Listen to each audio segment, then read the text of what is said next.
O nosso bate-papo de hoje vai ser sobre procedimentos estéticos, quando a solução se torna um problema. E o meu convidado é o Dr. Benhur. Vem escutar a conversa alheia. Muito obrigada pela sua participação, por ter aceito meu convite. Nada, eu que agradeço a oportunidade de poder falar sobre o tema e esclarecer o máximo possível das dúvidas de quem está em casa e passando algum problema com preenchimentos, enfim. E são várias pessoas, né, doutor? Não é pouca gente, não. É bastante gente. Muita gente. É bastante. Quando que a harmonização vira um problema, assim, na sua opinião? Então, assim, ó, a gente falar de harmonização, eu acho que é importante a gente definir primeiro o que é a harmonização. A harmonização facial, ela é, na verdade, uma especialidade. É diferente do que as pessoas imaginam, que é sempre aquela mesma coisa. Preencher mandíbula, arco zigomático, maçã do rosto, bigode chinês, bocão. Não é isso. A harmonização facial ela é uma especialidade odontológica, foi criada pelo Conselho Regional de Odontologia em 2019, homologada oficialmente. E dentro da especialidade da harmonização facial, o que é que a gente tem?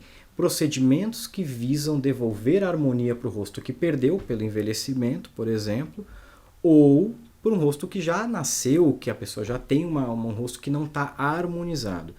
Mas acaba virando sinônimo de maçã do rosto, bocão, sim, mandíbula. Então, você acha que virou a fórmula da juventude? Eu acho que a gente não está indo por esse caminho. Eu acho que não é bem a fórmula da juventude. Eu acho que a gente está deixando todo mundo com o rosto igual. Igual, né? O que eu vejo é isso. Todo mundo igual.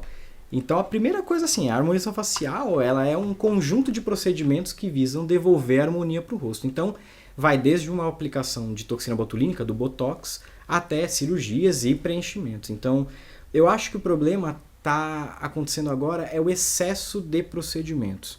Eu acho que o problema não é a harmonização em si. Falta bom senso.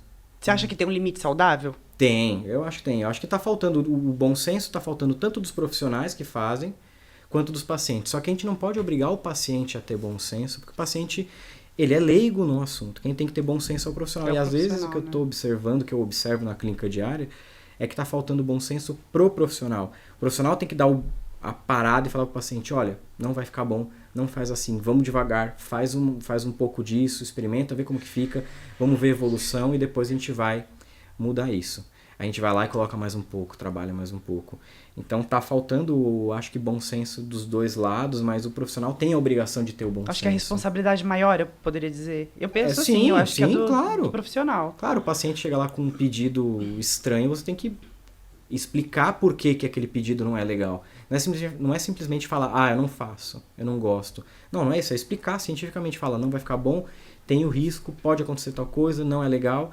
E está faltando, tanto para o profissional e para o paciente também. Então, a gente não pode largar, por exemplo, para uma mocinha que procura consultório com 18 anos, que quer ter uma boca gigante, por exemplo, um padrão que nem da Anitta, que está em alta. Em alta, né, agora? Só que não combina com o rosto daquela paciente. Combina com a Anitta, mas não combina com o rosto daquela paciente, porque o formato do rosto não é o ideal, o tamanho do rosto não é o correto. Não dá para você largar isso na mão do paciente decidir.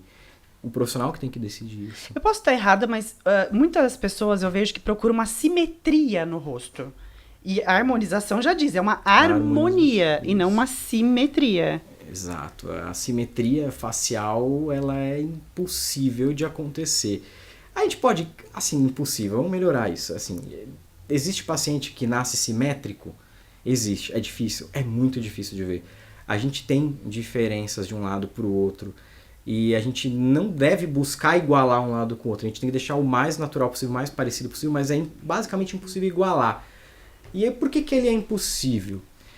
É bem assim, é fácil de explicar se você for pensar lá na base. Quando? Na embriologia. Quando o nenezinho está lá dentro da barriga da mãe, quando você é um feto. Os ossos da face, eles são unidos por sínfises, por suturas ósseas. Então, essa mandíbula cresce separado dessa e elas se encontram aqui na frente, lá na fase embrionária, fundindo, formando um osso só. A maxila é a mesma coisa. A gente tem no céu da boca, se você olhar, você que está em casa, passar a língua no céu da boca, você vai sentir que tem um caminho no meio, chama raft palatina. É onde o osso da maxila do pálato do céu da boca se encontra. Exatamente. Legal. A gente vê na imagem aqui em cima, olha só. Tá vendo essas rachaduras que a gente tá vendo aqui no crânio? Sim. Essas aqui são as suturas ósseas. Porque aqui a gente tem um osso que se conectou com outro osso e ele vai se juntando. A gente tem várias, aqui, ó, a gente tem uma sutura óssea aqui, ó, no osso zigomático. São ossos que vão crescendo separadamente e se juntam. Você já deve ter pego um neném no colo, você sabe que tem aquela moleira. A moleira aqui, né? Que é a fontanela, fontículo, que é o nome anatômico. O que é isso? É um espaço entre os ossos que não foi unido ainda. Ele tem a função, obviamente, na hora que vai ter o canal do parto para passar, tem uma certa flexibilidade. Mas é um exemplo de suturas que não estão fechadas. A gente consegue ver bem. Essas suturas vão se fechando. E por isso que a gente não é igual um lado do outro. Quando você está fazendo uma ultrassonografia de um neném na barriga da mãe, você vai ver ali que às vezes o neném está encostadinho assim. A minha filha, várias ultrassonografias dela estava assim, na sofrência, sabe? Tipo, ai, tô indo pra terra, que saco. Que saco. Né? Ela assim. Então, várias ultrassonografias. Se isso fosse uma coisa frequente, um hábito, a gente poderia ver que aqui tem uma diferencinha, porque ela apoiou a mão ali.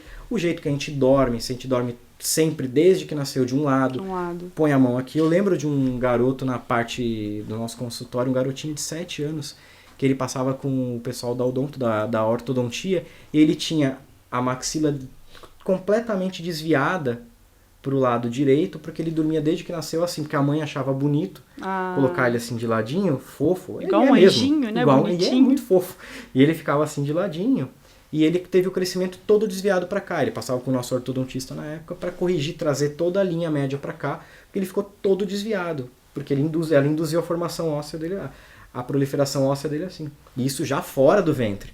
Dentro do ventre a gente também tem essa alteração. Então é muito difícil a gente ter os lados iguais. A gente cresce assim, principalmente a face. As outras partes do corpo a gente tem um crescimento da linha média para fora. Mas na face a gente tem muito crescimento de fora para dentro. Então nunca vai ser igual ao outro. É muito difícil. Tem um aplicativo que faz isso. Se você pegar e espelhar o seu rosto do lado esquerdo, fazer o lado esquerdo virar o lado direito, você vai ver como fica horrível. Se você fizer o direito virar o esquerdo, espelhar, você vai ver que é outra pessoa. Não é nem a primeira foto, nem a segunda, vai ser uma outra pessoa. A gente tem essas diferenças. E essas diferenças é que fazem a gente ser especial. Quando a gente começa a tirar essas diferenças, a gente começa a ficar todo mundo tudo igual, né? Que é o que a gente tá vendo hoje em dia. É o que a gente tá vendo hoje em dia. A gente até, é uma coisa que brasileiro fala muito, né? Que japonês é tudo igual, que asiático é tudo igual, que eles são todos iguaizinhos. Na verdade não são, mas a gente acha que é. E a gente tá fazendo o mesmo caminho, a gente tá ficando todo mundo igual. Daqui a pouco a gente vai começar a ver memes deles falando, o ocidental é tudo igual, porque a gente tá ficando igual. O pessoal tá perdendo um pouco a mão. O que acontece muito assim no seu consultório? Tem pessoas que chegam, que eu já vi isso também, pessoas que chegam com um filtro e falam, eu quero ficar assim, igual o filtro do meu celular. Pessoas que, por exemplo, se eu fosse no seu consultório fazer esses procedimentos de harmonização, eu não saberia o que fazer. Aí, nesse caso, você indica, você fala, olha, o legal é dar uma mexidinha aqui, ali, ou o paciente mesmo que já chega e fala tudo que ele quer fazer. Como é que funciona isso? A gente tem os dois tipos. A gente tem o paciente que chega com a foto, geralmente com foto de artista, que é a pior situação para a gente, eu quero ficar igual a ela. É o pesadelo, eu quero assim. Isso é muito difícil, porque a não ser que a pessoa tenha uma similaridade, não adianta se eu vejo que você tem a mandíbula bem quadradinha, seu formato do rosto é quadrado, você falar pra mim que você quer ficar com o rosto fino. Como? Talvez com cirurgia, mas não com procedimentos, entendeu? Então tem muito disso, o paciente chegar com uma foto com filtro, chegar com uma foto antiga, eu quero ficar como eu era 10 anos atrás, 20 anos atrás. A gente tem o caso do paciente que vem com foto de artista, que é bem comum. Caramba. E aí a gente tem o paciente que não sabe o que quer fazer. Esse paciente é bem comum também. Ele chega no consultório e ele fala assim pra gente, doutor, eu vim pra cá porque eu tô sentindo que eu tô ficando velha, que eu tô envelhecendo. O que eu escuto mais é um termo, eu acho engraçado, que o meu rosto tá derretendo. A gente escuta bastante que tá caindo. Isso tem uma explicação, depois a gente até procura uma imagem que a gente projeta ali, que é os compartimentos de gordura que eles vão perdendo aderência e realmente vai dando a impressão que tá derretendo. A gente recebe esse paciente que ele não sabe o que ele quer, mas ele sabe que ele quer fazer alguma coisa. Mas a minha conversa com o paciente é sempre assim. O paciente chega na clínica, fez prontuário, bonitinho. Ele senta na minha cadeira, eu pergunto de onde ele veio e tal, eu só falo pra ele, o que você quer fazer hoje? Qual que é o problema? O que você quer que eu resolva? Eu deixo pro paciente me contar qual que é a queixa dele. E aí, dentro disso, a gente tem que ter um entendimento da queixa dele, o que ele realmente tem de problema. E a gente vai tentar buscar a solução mais viável para aquele caso. Existem casos que dá pra gente resolver na hora, com um preenchimento, por exemplo, com um fio de dermosustentação. E tem casos que a gente precisa trabalhar um pouco mais, fazer um bioestimulador, fazer alguns procedimentos para tratar a pele antes, para depois chegar naquele ponto. E tem casos que você fala, eu não vou fazer isso. Tem casos. Eu lá no meu consultório é assim, eu não gosto de ficar falando meu consultório, porque na verdade fica muito pessoal, mas assim, na minha clínica eu sou o que mais fala não. Eu sou o chato. O paciente ela fala, não, calma, vamos ver, peraí. Eu falo mais não do que sim. Mas isso é pro bem do paciente, para evitar que ele faça um procedimento que vai dar um problema lá na frente. E já aconteceu de falar, não, tudo bem, você não faz, eu vou procurar quem faça. Acontece isso sempre. E aí o paciente volta depois para eu consertar. Isso acontece. Isso acontece. Quando eu falo não, o paciente quer muito, eu falo não faz. O paciente volta, depois vai lá, faz em outro profissional, ele volta. E aquilo que eu falei para não fazer, porque ia dar um problema, ele volta e fala, ai, doutor, bem que você falou, mas aí eu quis fazer e tal. Aí eu vou resolver. Porque eu não digo não para os pacientes porque eu sou chato ou eu não quero fazer o procedimento. Eu digo não quando eu sei que o procedimento não vai ficar bom. Entendi. E não é por uma questão estética, a estética é muito pessoal. Às vezes tem paciente Às que eu vezes faço você acha que uma não vai ficar bom. mandíbula, um arco zigomático, que eu particularmente não é do meu feitio, não é do meu gosto. Mas é do meu gosto pessoal, mas clinicamente está viável, compete, você tem uma medida ali que vai ficar legal tal, mas não é do meu gosto pessoal, mas isso não importa, é do gosto do paciente. Tendo viabilidade clínica, sem problema nenhum. Quando eu contraindico é porque eu sei que vai dar um problema grande e que aquilo não é legal. Então aí sim, nesse caso, o paciente vai fazer outro lugar e acaba voltando para eu consertar. O que eu vejo muito hoje em dia é o distúrbio de imagem, né?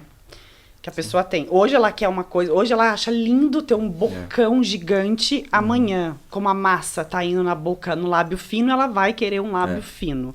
Você tem aquele feeling? Como é que você faz para ligar esse filtro de saber que o paciente tá com distúrbio de imagem? Cara, é assim, a gente recebe, quando o paciente tem distúrbio de imagem, ele sempre dá sinais, ele sempre vai falar algumas coisas meio características, que ele fala assim, por exemplo, a pessoa tem um nariz perfeito, fala, ai, meu nariz é tão grande, ah, porque eu tô gorda. Você olha pra pessoa super magra. Você faz até, se quiser, você faz um IMC lá, você vê que a pessoa, tipo, tá super normal. Tem nada ela dá disso. umas pistas de que ela tá fazendo, que ela tá se vendo distorcidamente. Assim, ela olha, ela fala, olha, isso aqui pra mim é assim, assado. Eu tenho, sei lá, uma orelha de abano. Você fala, meu, essa orelha é perfeita.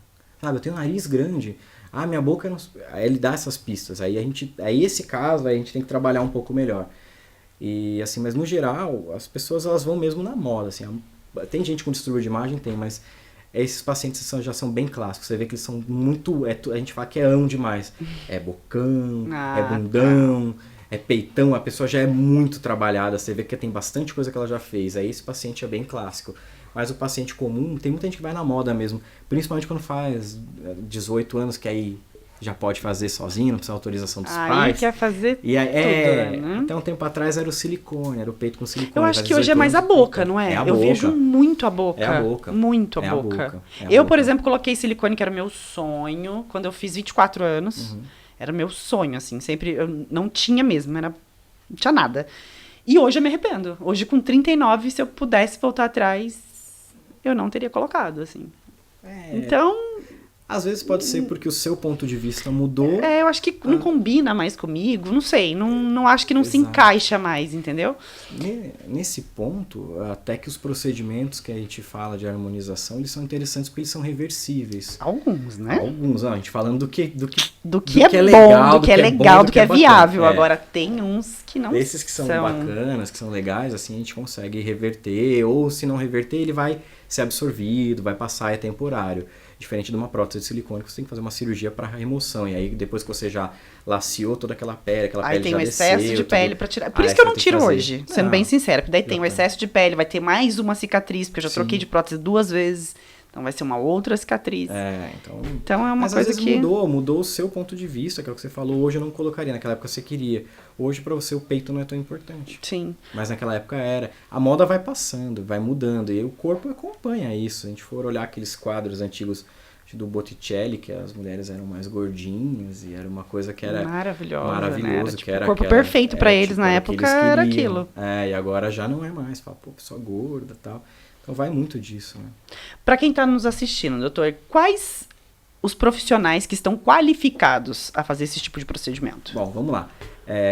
Abriu bastante, o leque está bem amplo agora, mas a gente tem lá o médico, independente se ele é dermatologista ou não, ele pode executar a técnica se ele se sentir capacitado. Não precisa ser o dermato ou o plástico. Um ginecologista, por exemplo, pode fazer sem problema nenhum, desde que ele saiba o que ele está fazendo. Isso o Conselho Regional de Medicina é bem claro, é de acordo com a capacidade. O Conselho de Odontologia também é bem categórico nisso. O profissional pode realizar qualquer procedimento desde que ele se sinta capacitado para fazer. Ele pode ter sido capacitado. Uma pergunta, vou te interromper agora. Ele se sinta ou ele é capacitado? O código diz que se sinta capacitado. Aí não é um problema, doutor? Mas aí a gente tem que mudar a legislação, complica. Nossa, mas porque... é que ele se sinta capacitado.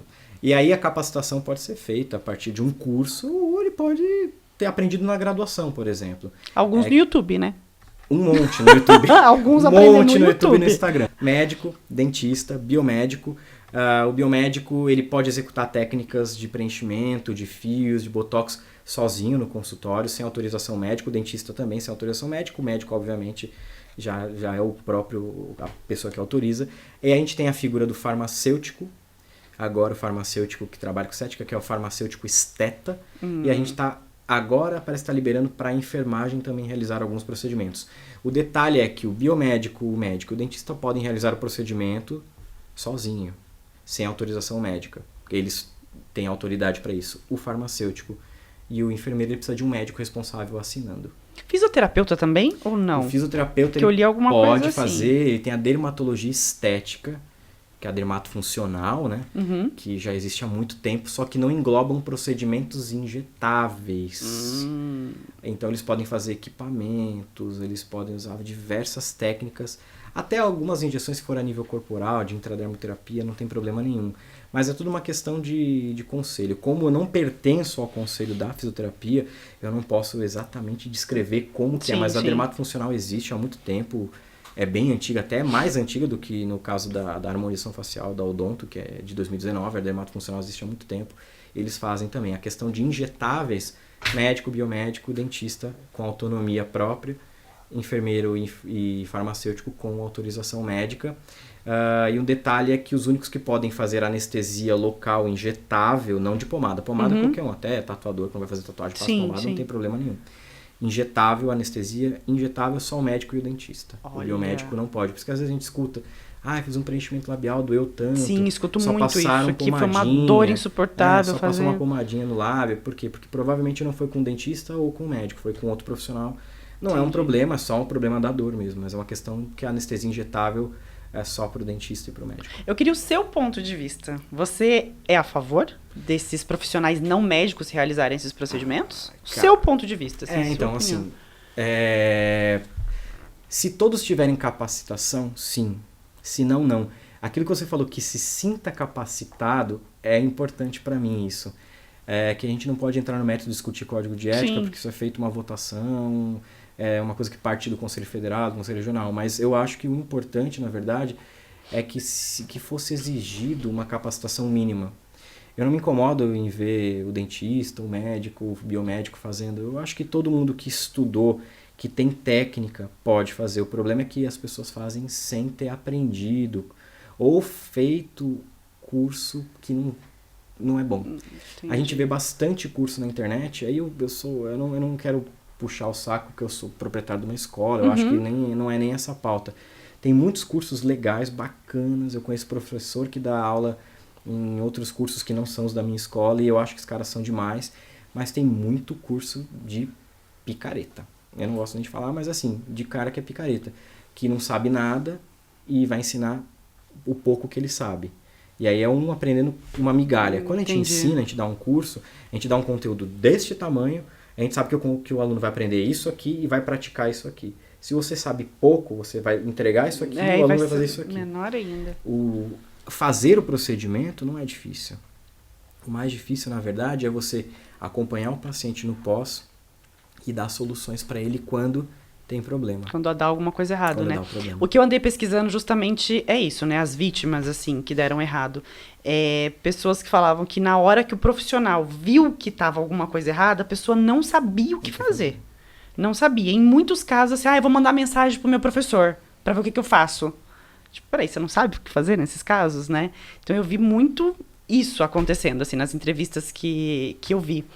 Mas quando o negócio fica grave, muitas vezes o profissional foi mal capacitado, ele vai ligar pro professor, que é a pessoa que ele acha que Que sabe pode um pouco ajudá-lo, ele mais, sabe e se mais. o professor souber pouco, aí ficou difícil. E a gente tem também uma certa carência de literatura médica sobre o assunto. A gente tem uma certa carência, a gente não tem muitos livros, a gente não tem uma quantidade de artigos gigantescas em plataformas de busca. A gente tem alguma coisa? Tem, mas é muito pontual. Os procedimentos estéticos, o problema do procedimento estético é que ele muda todo ano. O fabricante lança uma coisa nova, ou a empresa A começa a concorrer com a B, e aí lança produtos novos. Aí não dá tempo de ter uma literatura ter uma a respeito informação disso. concreta sobre aquilo, A gente né? vai se basear basicamente no que diz a bula do fabricante e o que a gente encontra de literatura. A gente sabe que o caminho das coisas acontecem mais ou menos é meio parecido. Vai sempre ter mais ou menos o mesmo jeitão, mas às vezes o paciente tem um problema que foge daquela linha normal, sabe? Daquela temática diária. É nessa hora que o negócio complica. Se o cidadão não é bem informado, não tem uma formação boa, ele vai apelar ao professor. E aí a gente vai chegar nesse ponto que a gente estava conversando. O cara não é bem capacitado e às vezes ele está sempre indo atrás de alguém. Vou atrás do meu professor, vou ver alguém. Ele mesmo não sabe resolver. O que a pessoa tem que fazer, assim? O que você dá dicas de como eu sei que aquele profissional é sério, que o produto é legal, que vai dar tudo certo? Assim, o que eu posso fazer de perguntas para aquele profissional? Se eu tenho dúvida se ele realmente sabe o que está fazendo ou não. Tá, essa garantia de que vai dar tudo certo, ninguém pode dar. Medicina não é matemática, não é uma ciência exata, então 2 mais 2 não são 4. Então na medicina existe muita variação, isso em todas as ciências médicas. A gente diz medicina, a área da saúde, nunca é 100%. Ok, eu assim, do ponto de vista que eu posso falar, procurar ver o profissional na internet, vai até o consultório, faz uma avaliação. As pessoas às vezes querem economizar, paga a avaliação. Sim. Paga, não vai sempre no que é mais barato. Nem sempre também o cara que é barato é ruim. É isso que eu ia perguntar. Mas O valor, não, ele é um indício de que algo não tá legal? Não é. A gente tem profissionais que têm um custo operacional baixo, porque tem a casa própria, o consultório é próprio, não paga Entendi. aluguel, trabalha sem secretário, trabalha com uma secretária, mas não tem assistente, o edifício cobra barato, o condomínio, enfim. Essas coisas, negociação de produtos a gente consegue comprar, quando a gente compra uma quantidade grande de produto, a gente consegue negociar preço para melhorar. Então o preço não é o fundamental. Mas paga para fazer uma consulta, faz uma avaliação, vai em 1, vai em 2, se você não está confiante, procura na internet. Pessoas que já colocaram, Já colocaram, vê a indicação. A melhor, assim, a melhor coisa é quando alguém já foi. Entendi. Se você foi no doutor e você tá com um perfil bacana, você pode falar, olha, eu fiz, foi assim, assim, assado que aconteceu, o cara é legal, tal, pode ir lá. Você tá dando a chancela. É a melhor coisa que a gente fala no popular, que a melhor propaganda é o boca a boca. Sim. É porque realmente você tem ali uma pessoa que você conhece e tá falando, pô, é legal aquele lugar, vou lá nesse cara. Que nem sempre o que a gente vê na internet é real, assim. Ontem mesmo a minha esposa, ela é dentista, ela tava mostrando um Instagram de uma colega dela da época da faculdade, que eu falei, cara, essas imagens que ela tá colocando de antes e depois aqui, eu acho que ela pegou da internet. Isso Aí eu falei, não é sério? legal. Ela me mostrou e falou assim, essas pacientes aqui não tem cara de brasileira, não. Aí ela usou aquele Google Lens que você coloca, ele busca a imagem, achou lá que era um monte de Pinterest lá, aquele Pinterest, era tudo imagem pronta. E ela tava colocando como se fosse o caso clínico dela. Então, ver antes e depois nem sempre é um bom caminho, mas você conhecer o profissional, conversar, ver como procurar é que realmente tá, quem já procurar passou saber. com ele, Às vezes né? Não é uma questão de você ir lá no conselho regional e buscar se o cara... não é essa a questão. A gente não precisa fazer um inquérito policial para passar pro profissional. Você tem que sentir se o cara é enrolando, se ele começa a querer... Uma coisa que eu acho, mexer muito, né? Tipo, por que você não faz a chega boca lá. também? Você vai fazer um olho e a pessoa quer fazer tua boca, quer fazer Você seu pede queixo. pra fazer uma coisa e o cara quer fazer tudo. Chegou lá, o cara quer te enfiar a coisa, foge. Dá um tempo, vai num outro, vê o que o outro fala, não vai no primeiro. É mais assim. Porque não tem uma fórmula mágica, falar esse profissional é bom. E quanto aos produtos que você perguntou, a questão dos produtos. Você pode perguntar qual produto que você usa para o profissional, falar qual a marca de toxina que você usa. Eu uso X, uso Y, uso B. Qual o preenchimento que você usa? Aí ele vai falar a marca. Você não é obrigado a saber a marca. Você fala assim, eu uso a marca A, por exemplo. Mas aí você pergunta, é ácido hialurônico? Aí vai te falar, sim, ácido hialurônico. E o principal, quando você vai fazer o procedimento, efetivamente ele tem que te mostrar. É obrigatório que o médico, o dentista, o biomédico, quem for, mostre a caixa do procedimento, identificando o número da Anvisa e em metro. A gente tem lá também o registro da Comunidade Europeia, o FDA, se ele for importado, que 90% dos produtos são importados. Número do lote, data de validade. E o paciente tem que sair, veja bem, ele tem que sair, não é se quiser, ele tem que sair, é obrigatório sair da clínica com uma etiqueta, com o número do lote, o número da validade e o nome do produto que foi injetado. Qualquer produto que seja injetado no rosto de um paciente ou no corpo, que ele vá durar mais do que 6 meses, ele precisa levar um certificado. A toxina botulínica não dá etiquetinha na maioria das, só uma das marcas que dá etiquetinha, porque ele dura até 6 meses. A partir de 6 meses a legislação obriga que ele tenha uma etiqueta. Durou mais do que 6 meses. O preenchimento vai durar 6 meses, no mínimo, com um preenchimento bem leve, mas geralmente vai durar de 1 ano até 1 ano e meio. Então o paciente ele tem que sair obrigatoriamente. Não é uma questão do paciente ter vergonha de perguntar, não. O profissional tem que mostrar, ele tem que mostrar. Tá aqui a caixinha aqui, ó. Número do lote, data de validade, Anvisa, em metro, contém produto registrado. Tem que estar escrito lá, contém produto registrado em metro. Se não tiver, tá errado. É o caso que a gente viu daquela dentista do Rio de Janeiro que injetou PMMA nas pacientes e dizia que era ácido hialurônico. E aí ninguém saiu com etiqueta, com certificado de nada. E aí a gente viu o problema que deu na televisão. Então tem que a gente no popular mostra, né, mata a cobra e mostra o pau. Tem que mostrar. Aqui, ó. Tá aqui, é isso aqui, o paciente leva a etiqueta. Ah, eu não quero levar a etiqueta. Tem que levar, querido. Não tem essa. Tem que levar. O cara perdeu a etiqueta, não tem problema. O profissional tem que ter uma cópia anexada no prontuário. Então, tem que ter o mesmo número. Então, a gente vem com a etiquetinha, uma cópia pro profissional e uma cópia pro paciente. Entendeu? Doutor, você comentou do PMMA. É o Metacril? Isso. Eu fiquei na dúvida se é a mesma coisa. PMMA é uma sigla para polimetilmetacrilato. Que basicamente é isso aqui, ó. Não sei se a gente consegue pegar, ó. É isso aqui. Não que tá dentro, isso aqui é álcool em gel. Lá de fora, o que tem aqui? Plástico. Acrílico. É uma sigla para um polímero plástico. O que a gente valor tem na tela inferior? do computador é bem mais barato. É bem mais barato. A gente não... Assim, o PMMA ele não é proibido. A gente tem que deixar bem claro primeiro que o PMMA ele não é um produto proibido. Ele é regulamentado, ele tem algumas marcas, tem Anvisa, inclusive. O SUS paga para paciente portador de HIV, que começa a ter aquele aspecto bem clássico que a gente via nos anos 80, paciente marco, as bochechas, perdendo volume facial. O SUS paga para o paciente soropositivo para fazer o preenchimento com PMMA. O SUS paga. O PMMA ele começou a ficar famoso assim mais na época no início dos anos 2000, 2005. Porque a gente falava da bioplastia, né? A bioplastia, que era o preenchimento de regiões de tórax, braço, bumbum. Dava para fazer bastante coisa com esse polímero. Ele pode ser diluído em soro para ele ficar mais leve, para você render ele mais. Mas ele, com o passar do tempo, a gente viu que é um produto que ele acaba tendo alguns problemas que a gente não tinha como identificar no passado. Por ele ser um produto novo, aquele que eu falei no outro momento. A gente tem... O mercado estético é bom, que ele está sempre se renovando, mas ao mesmo tempo é ruim, porque não dá tempo da gente acompanhar o efeito do que foi lançado no passado, porque no próximo semestre já tem um produto novo, outra coisa, que já diz que é melhor do que o anterior. E aí você já fala que o anterior é ruim, e às vezes não é. A questão do PMA foi isso. O PMA deu um boom, um estouro gigante, principalmente no Brasil, no início ali de 2004, 2005, onde as clínicas começaram a fazer... bioplastia assim, a rodo, adoidado, assim, foi um monte de gente fazendo e não dava tempo de saber os problemas. A gente começou a colher os frutos desses problemas 5, 6 anos depois. Tem profissional que fala que o PMMA que está sendo fabricado agora é muito melhor, que não causa esses problemas todos. Eu fiquei com as minhas dúvidas, confesso. Melhorou. A gente pode falar que melhorou sim. Tem um pouco mais de padrão, a gente tem menos fornecedores, a gente tem uma coisa mais restrita, mas ele continua sendo o PMMA. O principal problema que a gente encontra é que a gente tem diferentes tipos de PMMA. O PMMA para o corpo e o PMMA para o rosto. Ah, isso eu não sabia. Vai definir ali o que? A densidade da molécula, o tamanho da molécula, como que ela está agrupada.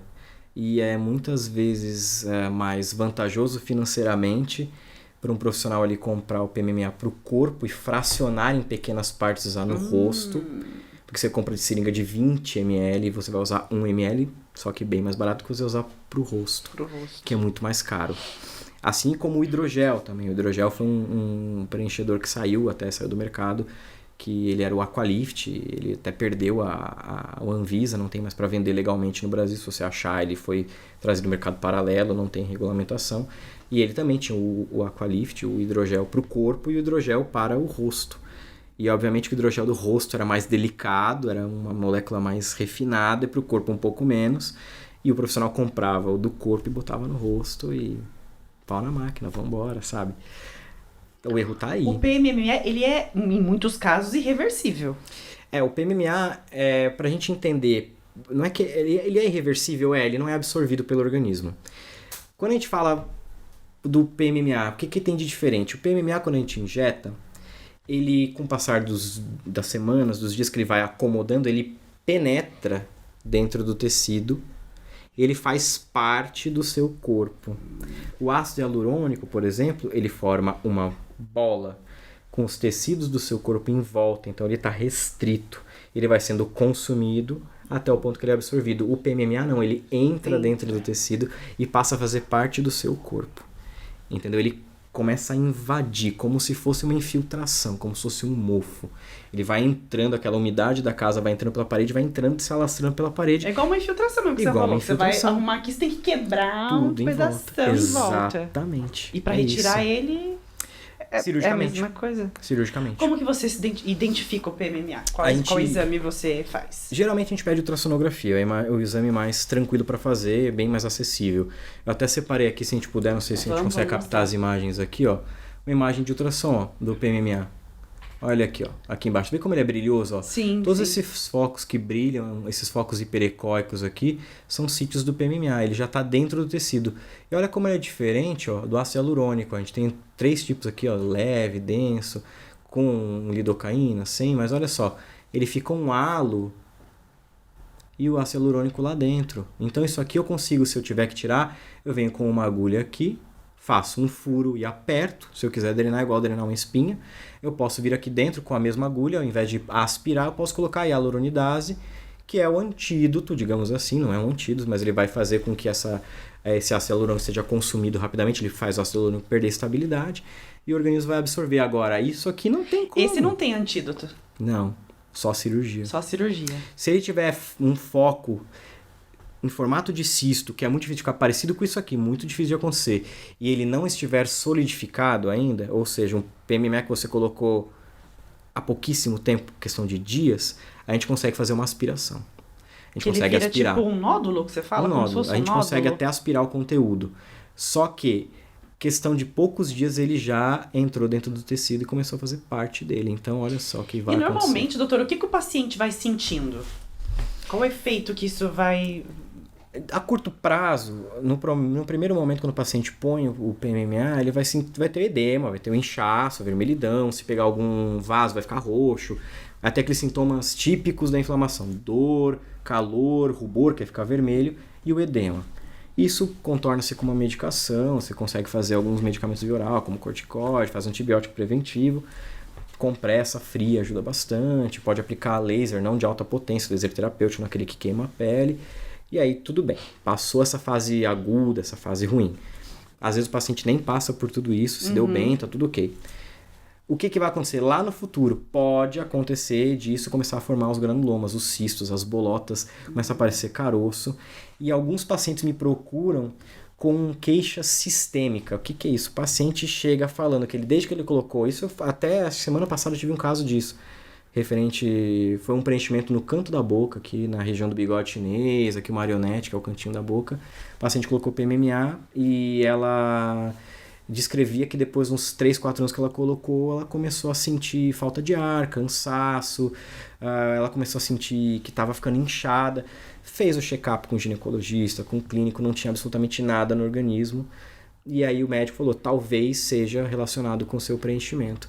Aí ela me procurou, fiz medicação, deixei ela bem, com a medicação ela zerou, ela falou assim, eu falei, vamos observar. Deu 15 dias, ela retornou, falou, o medicamento perdeu efeito, voltei a sentir tudo. Aí a gente partiu para cirurgia. Removi o preenchimento cirurgicamente, fiz a sutura, bonitinho, tudo por dentro da boca para não ter cicatriz por fora. Eu opero sempre por dentro da boca, só trabalho com cabeça e pescoço, então eu não trabalho com outra parte do corpo. E eu sempre faço por intrabucal por intraoral, para você não ter cicatriz pro lado de fora. E ela retornou, 15 dias depois que a gente fez a cirurgia, 7 dias depois, perdão, para tirar os pontos, quando ela retornou, ela já falou para mim, olha, não senti mais cansaço, não senti mais falta de ar, melhorei, zerei. Estava relacionado mesmo com o PMMA. É uma reação, acaba gerando uma resposta imunológica sistêmica, o corpo acaba respondendo, isso é como uma vacina que você toma lá picadinha aqui, ó, Coronavac, pá, jogou o coronavírus ali, o pedacinho, o fragmento, seu corpo vai ensinar o sistema imunológico inteiro como que combate. E o PMMA é um invasor. Vai ter uma reação de corpo estranha aqui. O corpo não vai gostar disso aqui. Vai começar a mandar mediador químico para cá e ele vai acabar gerando uma resposta sistêmica porque aquilo ali não sai dali. É como se você estivesse com um espinho cravado na sola do teu pé e você vai todo dia pisando ali em cima. O que vai acontecer? Aquilo vai inflamar, vai incomodar. Chega uma hora que o pé vai começar a doer, vai começar a aumentar a dor, vai começar a aumentar para tudo. E é só um espinho. A mesma coisa isso aqui. A gente está com um invasor que a longo prazo vai começar a te dar um monte de respostas que nem sempre são locais. As pessoas imaginam que sempre vai dar um problema aqui, sim, né? Sim. Igual a Tinês, vai dar problema aqui, não, vai dar no organismo todo, pode dar no organismo todo. E não é porque isso aqui drenou, desceu como, por exemplo, o silicone que a gente tem aqui, ó, o silicone, o óleo de silicone industrial aqui, que o pessoal às vezes coloca no peito, vai parar na batata da perna. E não é por taxia, isso aqui fica preso no local. Ele está preso aqui, não é porque isso aqui, o PMMA mudou daqui para cá, ele está no mesmo lugar, só que o efeito é sistêmico. O silicone industrial, por exemplo, você põe aqui, ele pode parar aqui, ele pode realmente andar. Aí você pode descrever que você tem sintomas diferentes. Eu tô lá fazendo um procedimento. Em que momento que eu percebo que deu merda? Tem alguma coisa, algum efeito? Eu falo, isso aqui não tá legal. Ou muito quente, ou dolorido mesmo. Tem alguma coisa ou é normal em todos os procedimentos? Não, é assim. Tem procedimentos que vão te gerar calor, por exemplo, no rosto imediatamente. Quando a gente põe DMAI, por exemplo, DMAI Complex, que é um bioestimulador de colágeno. Ele, na hora que a gente coloca, imediatamente ele gera vermelhidão. O que é normal. Normal e fica quente o rosto. É a queixa principal do paciente, mas é imediato. O momento que deu merda. Que deu merda. É assim, como é que acontece? Geralmente o paciente faz o procedimento, na hora que ele faz, quando alguma coisa está muito errado, na hora você já consegue ver algumas coisas que deram muito errado. Você vai conseguir ver um hematoma muito grande, pode acontecer sem ser grave, mas geralmente um hematoma muito grande, uma dor muito forte no local, isso já é um sinal que alguma coisa deu errado. Ou que ficou, exceto pelo lábio, que o lábio sempre vai ter um inchaço desproporcional ao tamanho do negócio. Mas você fez um preenchimento aqui, na hora que você fez no malar, aqui no arco zigomático, por exemplo, e ele ficou completamente diferente um lado do outro, ficou esquisito, ali tem alguma coisa que deu de errado. Mas tudo bem, digamos que nada disso aconteceu. Quando que vai dar problema lá em casa? Quando o pessoal está em casa, geralmente isso acontece no dia seguinte, 24 horas depois o corpo consegue já ter uma resposta para isso que aconteceu. Aí você vai começar, o que é grave, o que que tem que correr para o hospital? Falta de ar, febre é importante, febre e falta de ar são sintomas graves de que alguma coisa deu errada. E esbranquiçamento. Como assim? Quando a gente põe um preenchimento, por exemplo, no nariz, fez uma rinomodelação, o nariz esbranquiçou, ficou branco, mas é branco como uma folha de papel, como o meu jaleco aqui. Tem sinal que vai dar errado. Acabou o sangue, não está fluindo sangue. Vai necrosar rapidinho. Vai necrosar. Ficar azulado também é um sinal ruim. Apesar de que se você colocar um preenchimento de ácido hialurônico na olheira e ele ficar azul, quer dizer que você errou a camada, eu chamo efeito Tyndall. Você errou a camada, tal, mas não é grave. Mas azulou, na dúvida, procura o profissional. Muita gente demora para procurar um profissional. Demora. E porque muitas acha vezes que aquilo vai passar. Não vai passar. Vai passar e uma coisa que acontece muito é a consulta pelo WhatsApp. Eu tô com isso, tô com aquilo, tô com aquele outro. Manda um WhatsApp pro médico, pro dentista, pra quem for. Mas, ultimamente, qualquer um lá que tá aplicando, até o veterinário, né? Aí você vai lá, manda o WhatsApp pro cara e o cara vai lá e fala... não, faz uma compressa fria. Toma dipirona. Toma. Né? Se o cara não sabe... Se o cidadão é bem capacitado, ele pode olhar e dar... Realmente ele pode até te dar um diagnóstico e falar, não, isso é normal, tá inchado mesmo, pode ser, o inchaço é normal, na maior parte dos procedimentos é normal ter inchaço. Sim. Ele consegue te dar uma resposta por telefone. O problema é que se você tá descrevendo pouco, você tá, tô com uma bolinha aqui, ele vai te perguntar, dói? Um pouquinho. E às vezes a dor é forte, tá quente. Não, ou às vezes uma foto também que não dá pra ver muito tirada, bem, né? Você explica bem. Então, assim, a melhor situação, quer falar com o médico pelo WhatsApp? Fale, tá ok, fale com ele pelo WhatsApp. Mas tenta, se for à noite, por exemplo, que acontece muitas coisas à noite, no dia seguinte vai lá, passa um consultório, perde esse tempinho. É importante, porque às vezes a pessoa fala, ai, dá uma preguiça de ir até lá. Se não mas for nada, só pra ele chegar, olhar e falar que não é nada. Você pode evitar vai. muita coisa, Vai, né? porque quanto mais cedo você aborda os problemas, mais cedo você consegue solucionar. Sim. Às vezes você deixou de ir num dia, no dia seguinte já tá. Já A é gente tarde falando demais, de gangrena, né? de necrose, né? Sim, É o termo sim. correto. Tempo é essencial. Queria falar um pouquinho agora, entrar nessa parte dos nervos que você mostrou. Vamos lá, vamos Como fazer. é fácil, né? Pegar Vamos, atingir um vamos sim. nervo. Esse mapa aí, ó. Esse mapa é o mapa só das artérias. A gente não tá vendo aqui as veias, nem os nervos, nem os vasos linfáticos. Isso é artéria. O que a artéria faz? Ela leva sangue rico em oxigênio para a periferia. Vindo da onde? Vindo do coração. Lá que a gente tem o pulmão, que vai jogar o oxigênio lá pro tronco, lá pro coração. Ele vai oxigenar ali e vai mandar sangue para onde? Ó? Aqui tá indo uma artéria que vai lá pro braço, lá pro ramo braquicefálico. E aqui a gente tem aqui, ó, carótida externa, que vai emitir um ramo aqui para a cabeça, ó, tudo isso aqui, ó, como se fosse uma avenida. Olha lá, 23 de maio aqui, ó, tá vendo? E aqui a gente vai lá para Vila Mariana, aqui vai pro Paraíso, vai vendo lá as entradinhas, ó. E essa aqui, ó, é a artéria que vai lá pro cérebro, a carótida interna, ela vai internalizar aqui bem na base do crânio e vai irrigar quem? O cérebro. Olha só que importante. Você vê que aqui da artéria da carótida externa a gente tem um ramo, ó, que eu tô fazendo aqui com o apontadorzinho, ó, que é o ramo facial. Olha o ramo da artéria facial.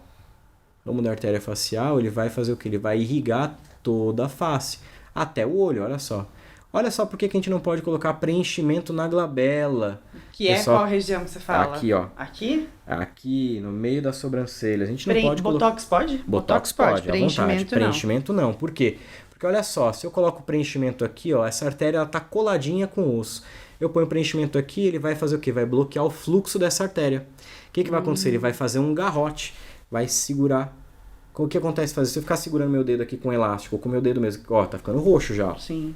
É o que vai acontecer, que vai faltar sangue aqui em cima. O que vai acontecer? Ah, vai faltar sangue pra testa. Aí a gente tem o quê? Necrose Na testa. do músculo frontalis. E aí a gente vai ter essa necrose, ela pode, se ela não necrosar aqui, ó, ela pode necrosar dentro da artéria. E a artéria vem caminhando pra cá e olha só o que vai acontecer com o seu olho. Fiquei cego, perdeu a visão. Veio pra cá, por isso que não pode preencher aqui, sério cara. Saber com quem faz isso, gente. A gente pode preencher o bigode chinês? Pode, olha o bigode chinês aqui, mas olha a artéria facial passa bem nele. Mas a gente tem espaço aqui. Entendi. A gente tem bastante tecido que dá pra a artéria ir pra lá um pouquinho. Você põe o preenchimento numa camada bem mais superficial que a artéria tá. Eu vou pôr um preenchimento que imita osso aqui? Não, aqui é molinho, é delicado. Eu vou pôr um preenchimento de colocar na mandíbula que imita o osso da mandíbula, que vai ficar duro igual a mandíbula no lábio? Não, você quer ter o lábio macio para poder falar, dar um beijo. Dar uns beijinhos, né? Exatamente, você bota dois pedaços, 2 cavacos de osso aqui. Não é assim que funciona. Então, preenchimento na olheira pode? Pode colocar. Sendo ácido hialurônico, ok, não tem problema. Botox posso pôr aqui em volta dos olhos? Posso colocar na lateral com uma dose maior, obviamente, para bloquear o pé de galinha. E uma dose menor na base do olho para a gente evitar de fazer isso aqui, ó. Senão o músculo cai. Então a gente não quer fazer isso aqui. A gente também não quer deixar seu olho, a pálpebra totalmente paralisada. Mas para diminuir as pequenas ruguinhas dá para colocar o Botox também.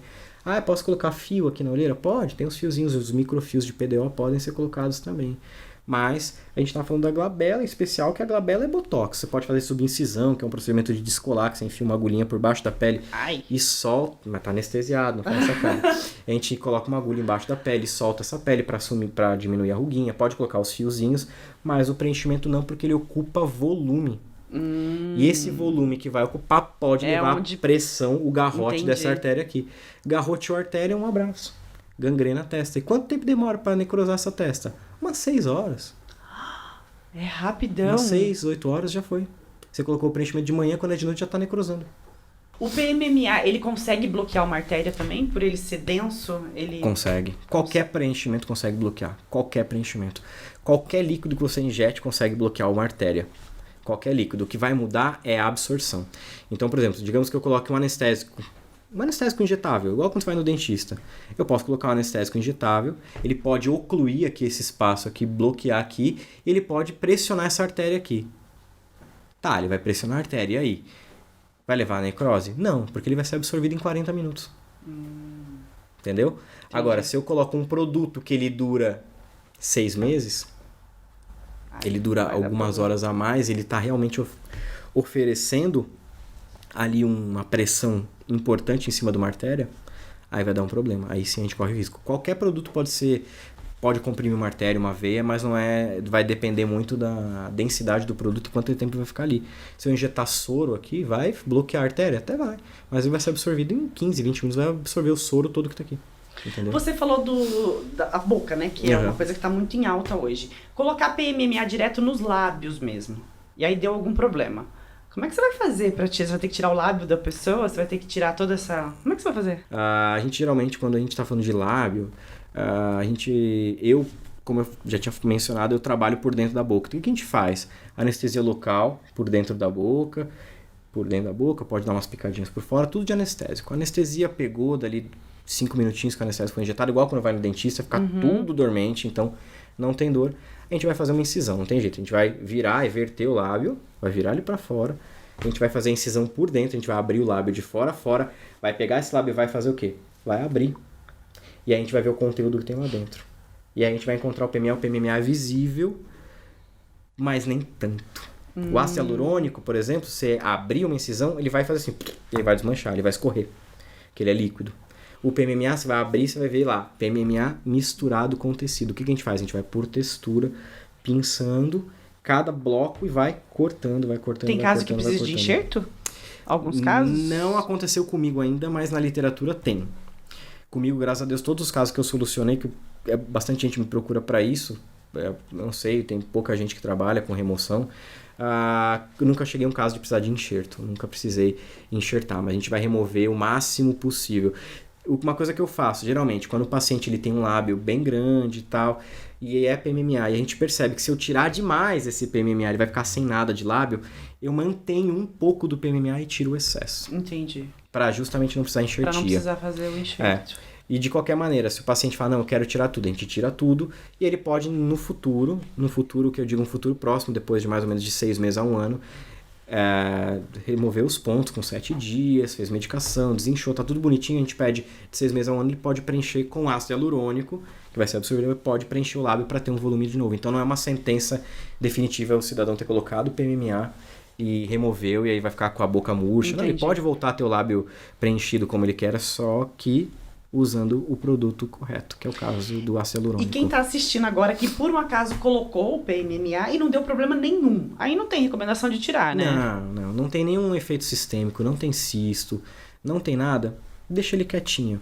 O PMMA, como eu disse, ele ainda é legalizado, porque ele é um bicho papão, mas não é. Para muitos pacientes ele é perfeito, o organismo está bem, mas também para uma parcela gigante de pessoas ele deu problema. Então, assim, na hora de pesar, vai fazer o procedimento, às vezes o paciente ele opta pelo PMMA também. Não é só o médico que é culpado, o dentista que vai lá e põe legal que a gente vê no Fantástico lá e tal. Às vezes o paciente fala, mas não tem um que dura mais? Não tem um que é mais em conta? Eu queria um que fosse mais barato e durasse mais. Tem uma solução, PMMA. Ele é mais barato e ele dura muito mais. Ele vai durar 10 anos ali, 6 anos. Uma pessoa que tem um distúrbio de imagem não pode nem colocar, né? Porque daqui a pouco ela vai querer mudar e vai enjoar. Eu sempre recomendo, na minha clínica a gente só trabalha com ácido hialurônico. Eu não colocaria de jeito vai nenhum, absorver de 6 meses, 1 ano, 1 ano e meio. Então, ácido hialurônico ainda é pra gente, ainda não inventaram nenhum outro mais a melhor opção, seguro. Né? Por que ele é seguro? Por que a gente tem que entender? Por que é ácido hialurônico? Ninguém explica por quê. O nosso corpo, ele tem ácido hialurônico numa quantidade absurda. Quase todas as células do nosso organismo têm ácido hialurônico. Por que na minha testa não brota isso, então? Não dá pra gente induzir, né? Vamos induzir a formar ácido hialurônico aqui. Cá, tem ácido hialurônico aí, talvez não na quantidade que você queira, mas ele tem. O organismo da gente produz ácido hialurônico em quantidades muito grandes. Por isso que ele é indicado a colocar. Então o que acontece com o ácido hialurônico? Ele chama a água para dentro do tecido, ele atrai a água e ele faz o quê? Ele compacta a água dentro dele. Então ele vai fazer uma bolinha e ele vai manter a água lá dentro. Ele vai trabalhar com o que você tem, ele faz parte do organismo, ele não tem uma rejeição. Tive rejeição ao ácido hialurônico. Muito difícil. Porque ele é uma molécula que você tem no organismo. Então você não consegue rejeitar uma coisa que você já tem no corpo ali. Nesse caso do ácido hialurônico, ele é super bem aceito, ele é biocompatível. Diferente do PMMA, que você não tem nada parecido com ele no organismo. A gente produz o colágeno de construção.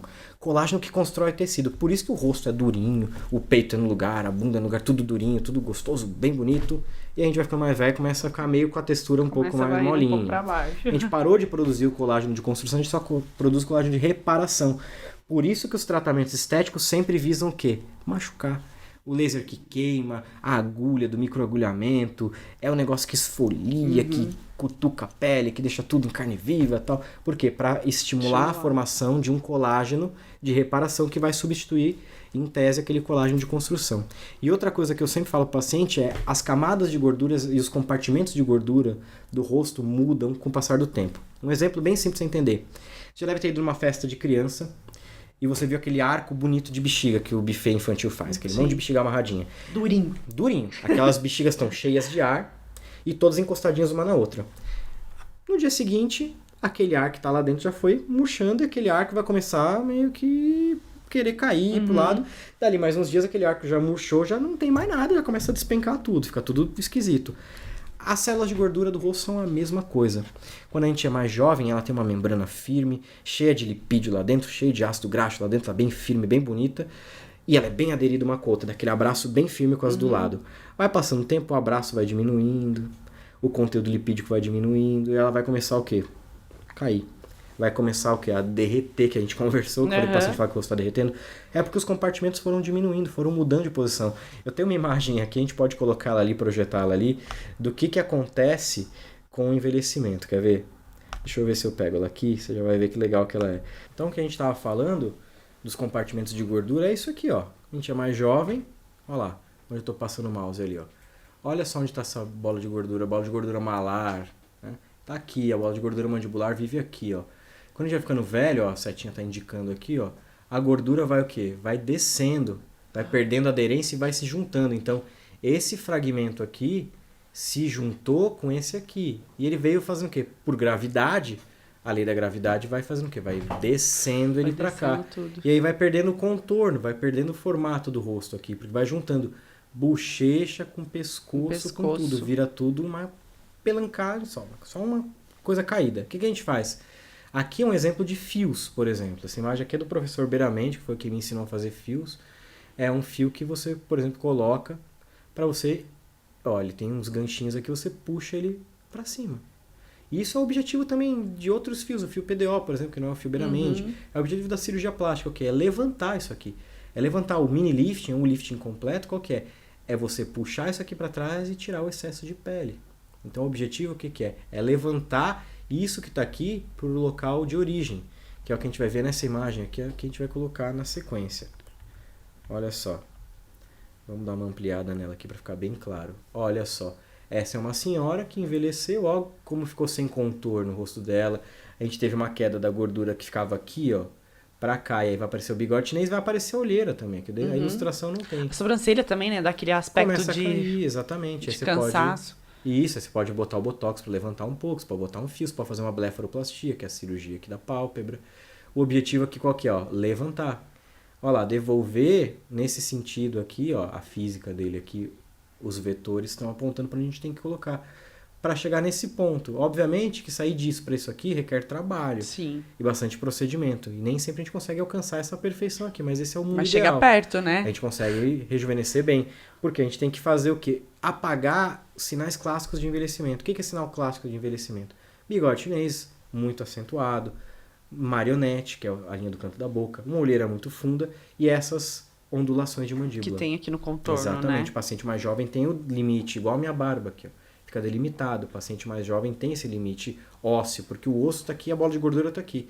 Quando ele vai perdendo idade, quando vai ganhando Fica idade, vai caindo só. a gordura e vai juntando, vai ficando ondulado e perde a dimensão ali. Esses fios duram quanto tempo, em média? Depende. A gente falando de fio, por exemplo, o fio Beramendi, que é um fio com material não absorvível, que ele hoje em dia está um pouco mais difícil de ser usado. Eu particularmente fui aluno do professor Beramendi, um profissional excelente, que inventou o fio Beramendi.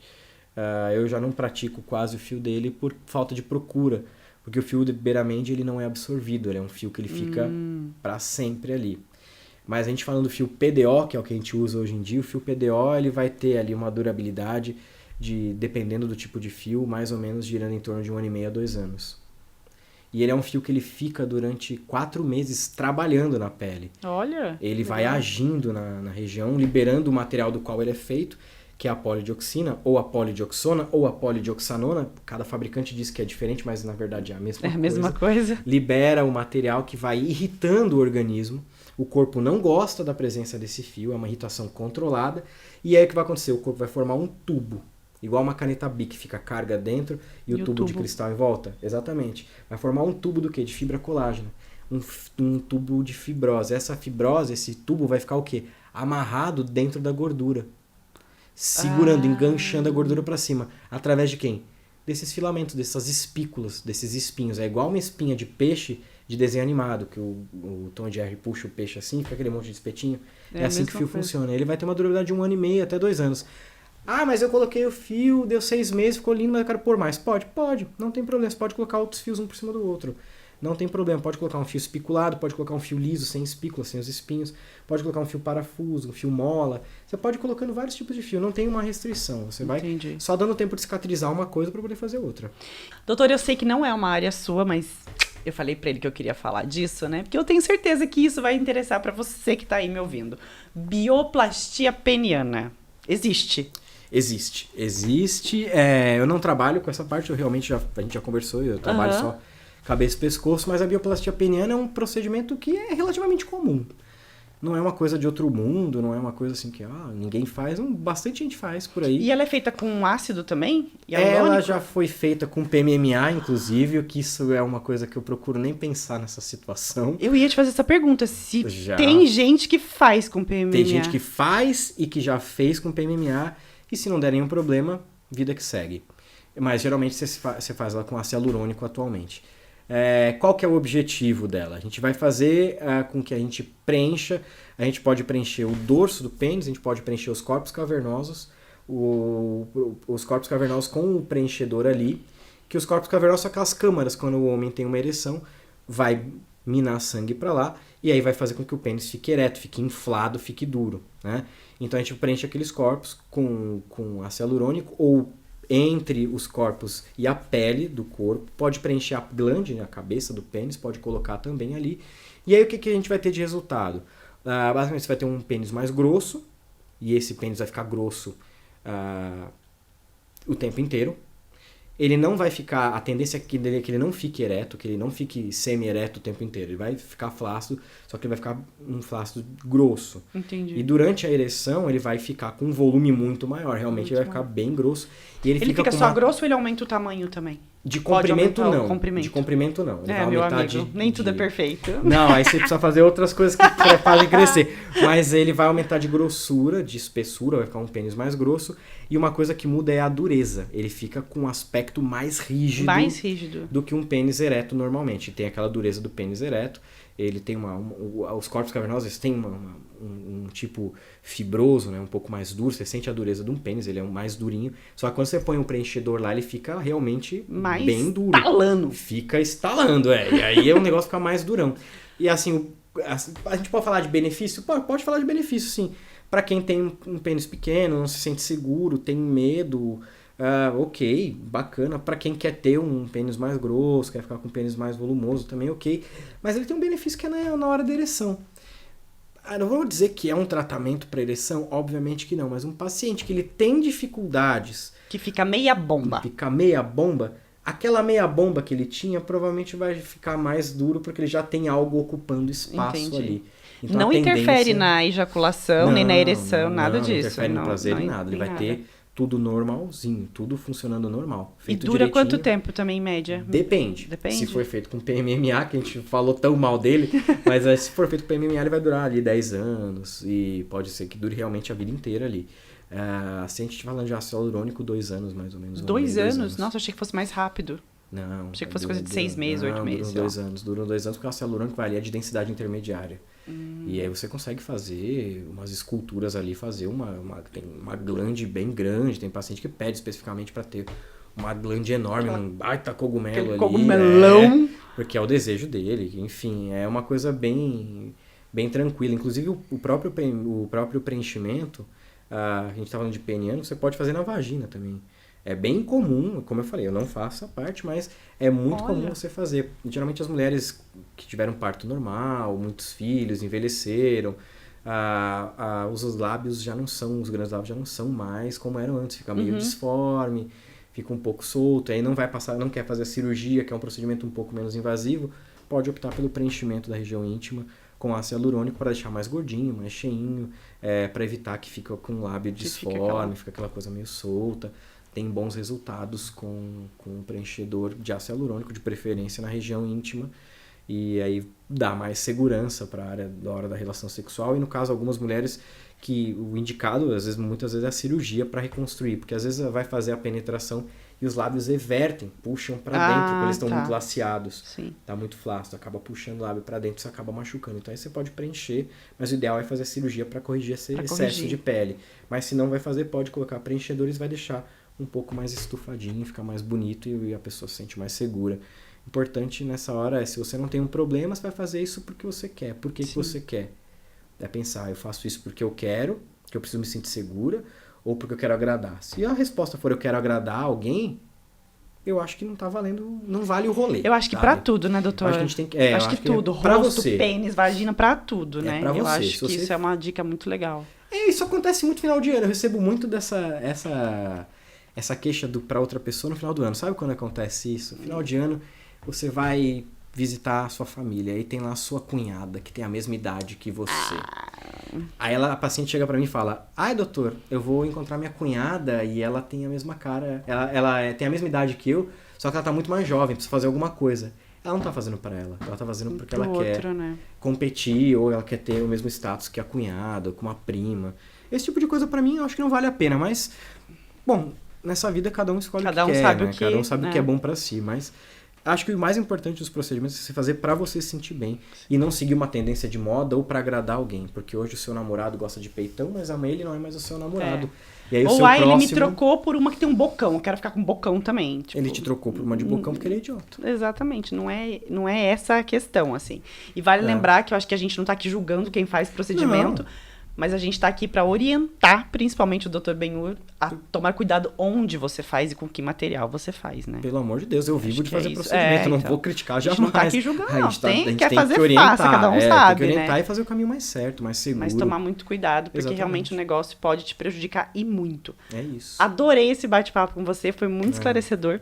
Eu quero que você fale aqui suas redes sociais, seus cursos, onde é que te encontra, fica à vontade. Vamos lá, então aí você encontra o Instagram da nossa clínica como clínica.rabem, que é onde você vai ver alguns trabalhos que a gente posta. Eu não sou viciado em Instagram, você não vai me ver lá fazendo reels, fazendo muitas dancinhas, eu não sou muito chegado nesse tipo de coisa. Tudo bem quem faz, mas eu não sou muito chegado nessas coisas. Vai ver mais caso clínico e algumas coisas que a gente posta referente à clínica. Então tem o WhatsApp da minha secretária, que você pode falar com ela. E a gente tem o site também, que é rabemestetica.com.br.